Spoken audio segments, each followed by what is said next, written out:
Continuons notre voyage culinaire sur l'île de la Réunion. On y trouve aussi du colombo, mais l'épice star, c'est le curcuma, l'or jaune. Il est incontournable pour préparer les bons currys créoles. On fait mijoter des poissons ou des viandes avec beaucoup d'amour et cette épice magique. La plaine des Greigues est appelée la capitale du curcuma, au safran pays. Une épice chère aux habitants de la Réunion. Elle est située à 600 mètres. L'ensoleillement et la fraîcheur sont idéales pour la culture du curcuma. Bon, aujourd'hui, le soleil n'est pas de la partie. Ce qui n'arrête pas Mémé Rivière, le roi du curcuma, de mettre les mains dans la terre. C'est une racine, une tubercule, et on va sélectionner les plus petites mères pour les replanter. Comprenez les racines mères. Et tout est une histoire de famille dans le curcuma.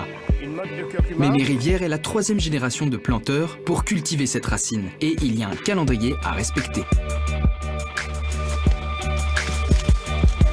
On va planter au mois de novembre, ensuite vers le mois de décembre-janvier, on arrache les mauvaises herbes. Au mois de novembre-décembre, les feuilles vont tomber, elles vont sécher, mais on ne va pas la récolter, on va attendre la 2e année. On aura un bon petit rendement là? Ah oui. Il ne faut pas être pressé. Cette longue attente porte ses fruits. Le curcuma dispose de nombreuses propriétés. On le consomme bien sûr en cuisine, mais aussi on peut l'utiliser comme anti-inflammatoire, donc on peut le boire en jus.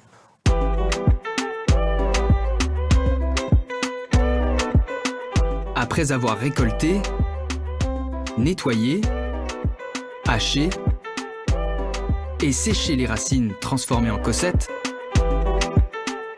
la fameuse poudre d'or apparaît.